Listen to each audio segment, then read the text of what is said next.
Alright, तो Marco movie देखते वक्त आपने शायद ही नोटिस किया होगा इस सीन में जब विक्टर को रसल एसिड में डुबा देता है, तब आप यहाँ नोटिस कर सकते हो उसमें विक्टर का पूरा शरीर ही झुलस जाता है। उसमें विक्टर का पूरा बॉडी ही बर्न हो जाता है, बॉडी का सारा मांस गल जाता है, क्योंकि ये कोई नॉर्मल एसिड नहीं था, यह हाइड्रोफ्लोरिक एसिड था जिसकी एक स्पेशल प्रॉपर्टीज होती है।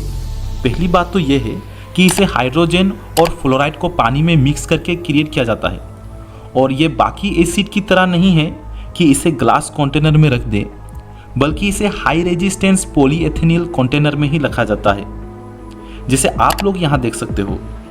एंड गाइस, ये एसिड जो है ना वो वेरी टॉक्सिक और कोरोसिव होता है in compare to other acid. ये किसी भी ह्यूमन बॉडी के टिश्यू को गला देता है, एंड इसीलिए इसमें विक्टर का पूरा शरीर का मांस गल जाता है, सिर्फ बोन का कुछ पोर्शन ही रह जाता है।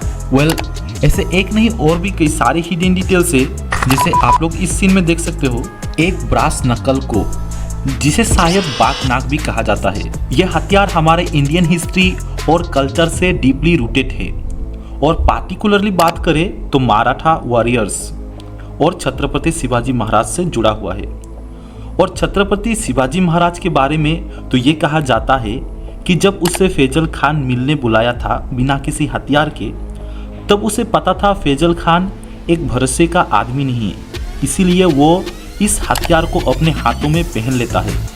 और जब फैजल खान सच में शिवाजी महाराज के ऊपर हमला कर देता है, तब वो अपना बचाव के लिए इसी बाघ नाग से उसे फाड़ देता है और उसका वध कर देता है।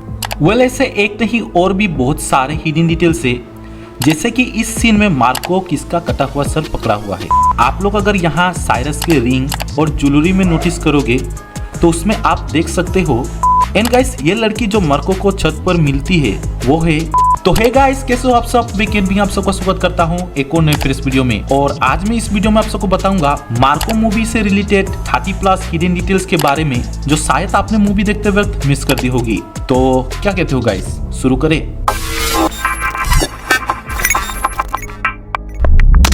डिटेल नंबर 1 गाइस, इस मूवी की स्टार्टिंग में ही हमें एक टेबल दिखाया जाता है जिसमें हमें सोने की बिस्किटें देखने मिलती है, एंड वो इस ब्रीफकेस के ऊपर रखा हुआ है। और इसी ब्रीफकेस को लेकर पीटर आता है साइमन के पास, एंड उसे ये ब्रीफकेस कहीं पहुंचाने को बोलता है। और साइमन भी अपनी फैमिली के साथ उसे लेकर रात को ही निकल पड़ता है, जिसे रास्ते में कुछ लोग लूटने आते हैं, एंड इसी सोने के चक्कर में साइमन की वहां मौत हो जाती है।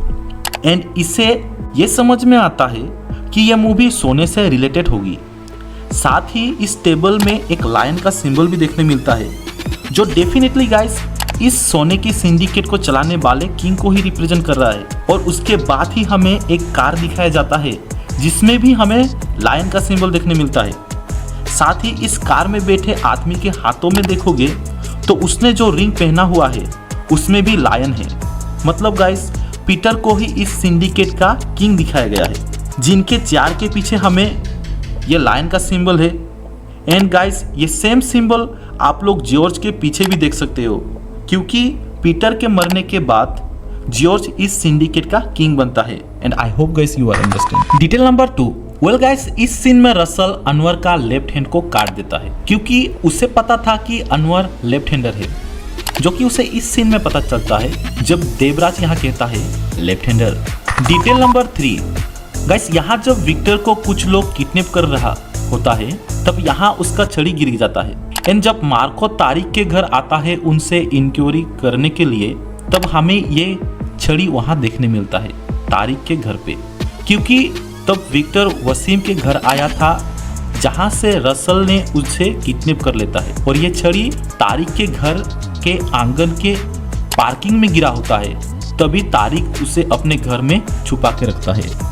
डिटेल नंबर 4 गाइस, इस मूवी के सेकेंड हाफ में हमें साइरस का आतंक देखने मिलता है। एंड हाँ, मेरे को पता है ये साइरस का आतंक सुनने में किसी हिंदी डब मूवी के नाम के जैसा लग रहा है। आप लोग यूट्यूब पे हिंदी डब मूवी देखते हो तो आप सबको पता होगा। उसका नाम नहीं बताऊंगा मैं, लेकिन उसका नाम मेल खाता है गोल्ड माइन से। हियर गाइस, साइरस का जो हिंट है ना, वो मूवी के स्टार्टिंग में ही दिया गया था। जब टोनी रसल को समझा रहा होता है, तब वो कहता है साइरस वॉज इनसेन। एंड हाँ गाइस, आप लोग क्या सोचते हो साइरस जैसे ब्रूटल कैरेक्टर पर एक फुल फीचर फिल्म कैसी रहेगी? आपका जो भी ओपिनियन है आप लोग कमेंट कर सकते हो। डिटेल नंबर 5 गाइस, इस सीन में जब साइरस जॉर्ज के वाइफ को मार रहा होता है तब वो कहता है why so serious, let me put a smile on your face. And guys ये पूरा चीज जो है ना वो जोकर का रेफरेंस है। बस गाइस यहाँ साइरस जोकर का स्माइल भी बना देता है इनके मुंह के फाड़ को, इनके मुंह को फाड़ के, क्योंकि सबको पता है Cyrus was insane. Detail number 6 guys, इस मूवी में काफी सारा कैरेक्टर्स है जिसको कि सिंबल से डिनोट किया है, जो इस इंट्रो में भी देखने मिलता है। एक तो मैंने आप सबको ऑलरेडी बताया कि इस मूवी में जो सोने का सिंडिकेट चलाता है उस किंग को लायन के सिंबल से डिनोट किया है, ठीक है। और इस इंट्रो में आप लोग नोटिस करना, एक स्नेक दिखाया जाता है जो कुत्ते के पट्टे से चोट लगने के बाद मरते हुए दिखाया गया है। एंड गाइस यहाँ ये जो स्नेक है वो सिंबॉलिकल रिप्रेजेंटेशन है उन लुटेरों की जो इस सीन में साइमन को लूटने आए थे। और इस स्नेक को मारने वाला कुत्ते का पट्टा रिप्रेजेंट कर रहा होता है मार्को को, क्योंकि गाइस यहाँ जब ये किंग ये सभी चीज़ें किसने किया कह के आके देखता है तब पहले हमें कुत्ता दिखाया जाता है, फिर उसके बाद इस बच्चे को। एंड ये जो बच्चा है ये वो कोई नहीं, वो मार्को ही है। डिटेल नंबर 7 गाइस, इस सीन में जब रसल विक्टर को एसिड में डालता है तब वहां उसका हाथ थोड़ा सा जल जाता है एंड इसीलिए उनके हाथों में हम एक पट्टी देख सकते हैं। लेकिन गाइस देखो, डिटेल ये नहीं है। दरअसल इस मूवी के क्लाइमेक्स में जब मार्को और रसल का फाइट हो रहा होता है तब मार्को रसल का इसी हाथ को फाड़ देता है। और गाइस साथ ही रसल ने एलपीजी से लेकर जो कांड किया था, अब सबको याद ही होगा, उसकी वजह से मार्को सीधा ही उसका हाथ निकाल देता है। And this is all about Karma. And अभी हम लोग आगे बढ़ते हैं नेक्स्ट डिटेल की तरफ। डिटेल नंबर 8 गाइस, मैंने आप सबको ऑलरेडी बताया इस मूवी के इस सीन में जो लुटेरे पीटर के सोने को लूटने आए थे उसे स्नेक से सिंबलाइज्ड किया गया है। ठीक उसी तरह प्रेजेंट टाइम में जो जॉर्ज का सोना लूटना चाहता है वो है Tony. And guys very interestingly Tony को भी स्नेक की तरह दिखाया गया है। उसके रिंग में आप लोग देखोगे तो वहाँ एक स्नेक दिखने मिलता है। And this is my favourite detail in this movie guys. क्या ही क्रिएटिव डिसीजन रहा होगा कि टोनी को एक आस्तीन का सांप दिखाने का। एंड गाइस टोनी इसी रिंग में सिगरेट रख के पीता है। Detail number 9 well guys, Marco और साइरस इन दोनों कैरेक्टर में काफ़ी सारा सिमिलरिटीज है। लाइक गाइस ये दोनों लोग जिनके लिए लड़ रहे होते हैं, एक दूसरे के फैमिली को मार रहे होते हैं, वो दोनों ही इस फैमिली का खून नहीं है। क्योंकि गाइस मार्को को एडॉप्ट किया था पीटर ने और साइरस को एडॉप्ट किया था टोनी ने। मतलब मेरे को क्या लगता है कि वो जो हमें फर्स्ट में इंट्रो दिखाया गया था जिसमें मार्को का फैमिली मरने के बाद पीटर ने मार्को को एडॉप्ट कर लिया था, सो मे बी वहाँ ऐसा हो सकता है कि साइरस का फैमिली के लोग भी मारे गए होंगे और उसके बाद टोनी ने उसे एडॉप्ट कर लिया होगा। या फिर ऐसे भी हो सकता है कि जो लोग सोना लूटने आए थे वो साइरस के फैमिली के होंगे। खैर देखो, इसके बारे में ज़्यादा कुछ मूवी में बताया नहीं गया, लेकिन मैंने नोटिस किया इन दोनों कैरेक्टर का एडॉप्ट वाला हिस्ट्री सेम है, तो मैंने आपको बता दिया। एंड अभी डिटेल नंबर 10 गाइस, इस सीन में विक्टर जो कहता है, बस गाइस आयरनी इस बात की है कि ये सभी चीज़ें उसी के साथ हो जाता है। एंड गाइस यहाँ अगर इनके नाम को आप लोग देखोगे तो इसका नाम है विक्टरी, इसका नाम है विक्टर, जिसका लिटरली मीनिंग होता है विक्ट्री, जीत या फिर विजयी। एंड मूवी में आप लोग देखोगे तो विक्टर का कोई भी ऐसा मोमेंट नहीं है जो इसके नाम को कॉम्प्लीमेंट कर रहा है। I mean, वो पहले तो एक अंधा रहता है, ऊपर से मूवी के पहले सीन में ही हम देखते हैं वो सुट्टेबाजी में हार जाता है, उसके बाद उसका दोस्त का मर्डर हो जाता है और अब रसल उसे एसिड में डुबाकर मार देता है। तो मैं सोच रहा हूँ उसमें किस बात की विक्ट्री है। यहाँ तो सभी काम उसके नाम के विपरीत हो रहा है। एंड मुझे जानना है आप लोग क्या सोचते हो इसके बारे में। आप लोग अपना जो भी ओपिनियन है आप लोग कमेंट कर सकते हो। डिटेल नंबर 11 गाइस, यहाँ फैमिली ट्री में दिखाया जाता है कि लॉर्ड मार्को का खून पीटर नाम के ऊपर आता है और पीटर का जो खून है वो उसके तीनों बच्चे जॉर्ज, नैन्सी और विक्टर के ऊपर आके गिरता है, क्योंकि ये तीनों ही पीटर का सगा खून होता है। इसीलिए उनके ऊपर खून का रिश्ता दिखाने के लिए खून आता है और वही मार्को से मुलाकात गोल्ड के चक्कर में हुआ था।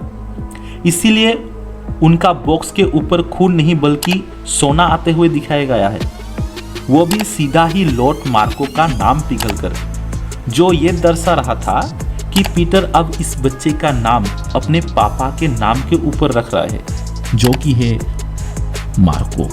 डिटेल नंबर 12 वेल गाइस, ये मार्को नाम जो है ना, उसका मीनिंग मार्को को पूरी तरह कॉम्प्लीमेंट कर रहा है, क्योंकि इसका जो मीनिंग है वो है युद्ध करने वाला या फिर युद्ध प्रिय। और हम मूवी में भी देखते हैं वो अपनी फैमिली के लिए लड़ता है। साथ ही ये नेम और वो एक Roman God war god Marcos से भी लिया गया है। एंड आप सबको पता होगा हमारे यहाँ मार्कोस कमांडो होते हैं और मैं भी ये नाम यहाँ से लिया होगा। आई डोंट नो, आप लोग क्या सोचते हैं उसके बारे में कमेंट करके बता सकते हो। डिटेल नंबर 15 गाइस, टोनी यहाँ कहता है मतलब गाइस उसके पास बहुत सारी लड़कियां होंगी जो उसके साथ काम करती है। एंड यहाँ ये जो लड़की है ये उन्हीं में से कोई एक रैंडम सी लड़की है जो मार्को को यहाँ छत पर मिली थी। डिटेल नंबर 16 गाइस, आप लोग अगर यहाँ साइरस के रिंग और ज्वेलरी में देखोगे तो उसमें आप नोटिस कर सकते हो वो ज्वेलरी सिल्वर की है। And guys, silver basically symbolised करता है प्योरिटी को, हीलिंग एंड प्रोटेक्शन को। एंड यहाँ ये सिग्निफाई कर रहा है साइरस के कैरेक्टर को, क्योंकि साइरस भी यहाँ मार्को के फैमिली से टोनी के फैमिली को प्रोटेक्ट करता है। And I hope guys you are understand. Detail number 17 well guys, इस सीन में हम देखते हैं कि मार्को किसी का कटा हुआ सर पकड़ा हुआ है, जो दरअसल नैन्सी के पति का सर होता है, जिसे हम लोग यहाँ फैमिली मीटिंग में खड़ा हुआ देख सकते हैं। साथ ही यहाँ हॉस्पिटल के सीन में भी हम लोग देख सकते हैं टोनी और रसल के साथ खड़ा हुआ है और इसे मार्को ने मार दिया, क्योंकि गैस इस सीन में यहाँ लिखा हुआ है इचायन, जिसका मतलब होता है गैस यहाँ ये जो सिंबल देखने मिलता है वो है दरअसल। गैस वीडियो थोड़ा लंबा हो रहा था तो इन सब के बारे में हम लोग डिस्कस करेंगे इसके नेक्स्ट पार्ट में। So this all for today guys. अगर आपको वीडियो अच्छा लगा तो लाइक से सब्सक्राइब करो और अपना जो भी ओपिनियन है इस वीडियो से रिलेटेड या फिर इस मूवी से रिलेटेड कमेंट करो। And thanks for watching guys. मैं मिलता हूँ आप सबको नेक्स्ट वीडियो में।